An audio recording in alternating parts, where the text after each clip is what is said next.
si Miguel Subiri, tapos may nagsabi sa akin, pati raw si Representative Stella Kimbo, wala daw confidential funds ang Kongreso. Okay, mag-focus tayo kay Kimbo. Okay? Wala pa sa akin yung statement ni Kimbo eh. Hinihintay ko pa yung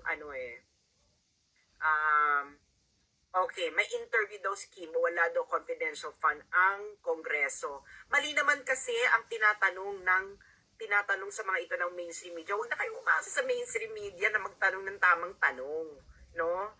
Dahil nga, syempre, meron na yung mga emerald, di ba? Dito tayo sa evidence-based. So, nakikita nyo talaga yung dokumento, guys, di ba? Para walang lokohan. So, pupunta ngayon tayo, hello sa mga taga Kidapawan City, okay? Pupunta tayo sa mga documentary evidence na makikita nyo kagad, okay? So, nandito tayo sa website ng DBM, General Appropriations Act.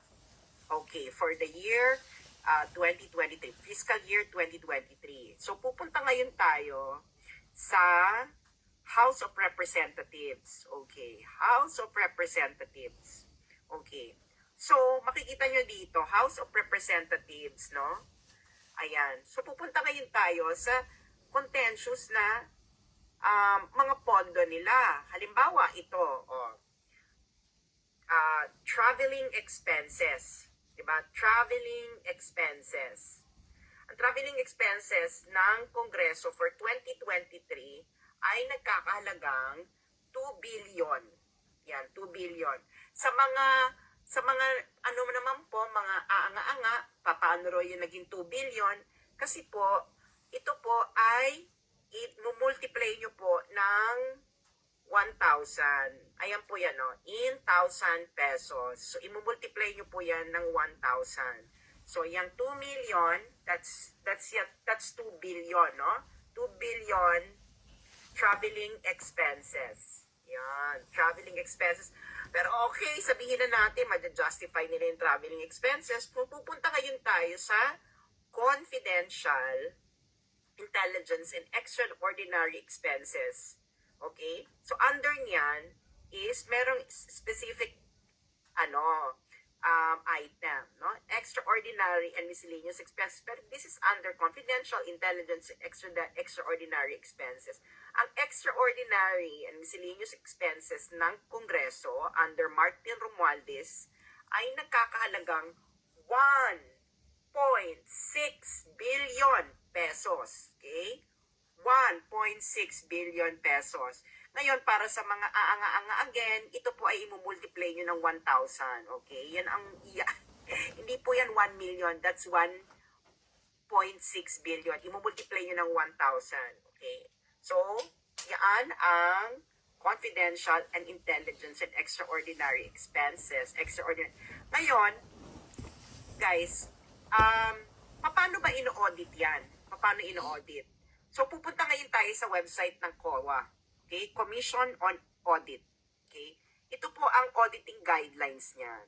Okay? Pupunta tayo. Download. Okay. So, ito na. Makikita natin, ito ang auditing guidelines. Okay. Ng miscellaneous. Okay. Pupunta tayo sa exact ng extraordinary expenses. Sa extraordinary expenses. Extraordinary and miscellaneous expenses auditing, page 18. So, pupunta ngayon tayo sa page 18, di ba? Okay, page 18. Okay, sa page 18 po, ito po ang requirement lang Ito lang ang requirement ng COA para sa 1.6 billion extraordinary expenses ng Kongreso.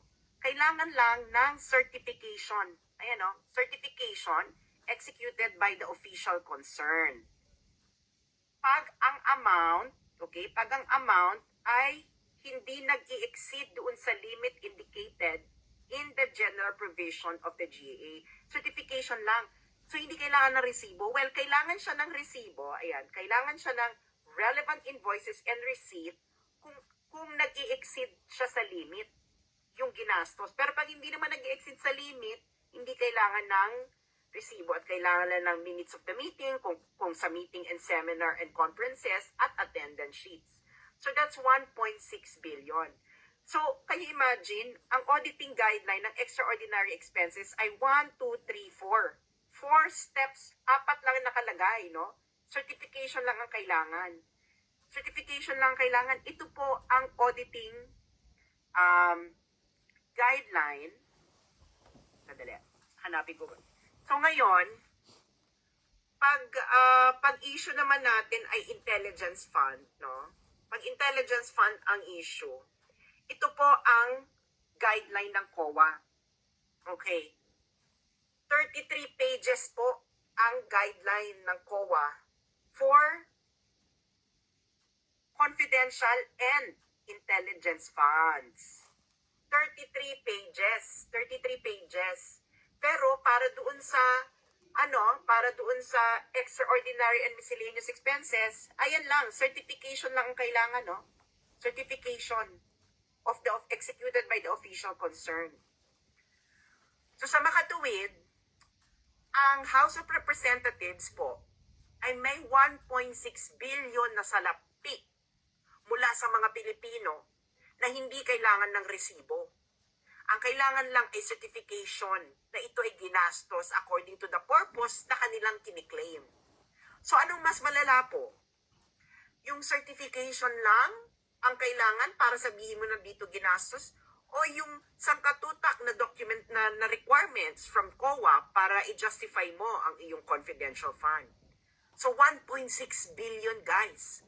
1.6 billion ang nasa House of Representatives na pwedeng gastusin, no, na House of Representatives under Martin Romualdez. Ng certification lang ang kailangan na doon ginastos sa kanilang kiniklaim. Wala po siyang limitation kung saan mo siya gagastusin. Basta nakalagay lang siya sa purpose. No? Kailangan ganon. So, 1.6 billion. So, guys, nakita nyo na, nag-present ako sa inyo ng documents at kung ano. Sabihin na sinasabi kasi na hindi confidential fund, eng pala kayo eh. Item siya under the confidential fund and it's specifically listed as extraordinary funds. At ang extraordinary funds ay mas maluwag ang auditing. Kailangan lang ng certification. So, ibig sabihin, pwedeng sabihin lang ni Martin Romualdez o sinong official na itong 1.6 billion na ito ay ginastos sa ganitong paraan. Pasok na. Basta 1.6 billion yung halaga ng ginastos. Magre-require lang ang COA ng resibo pag more than 1.6 billion. Okay? At hindi dun sa purpose na kiniklaim nila ginastos. So, it's all about just certification, the 1.6 billion. Hindi kailangan ng resibo. Hindi kailangan ng resibo ang 1.6 billion ng House of Representatives. Mahiya nga kayo sa balat ninyo. Meron kayong 1.6 billion na hindi kailangan ng resibo. Certification lang ang kailangan para i-justify ninyo na ginastos sa tama yung 1.6 billion. Che?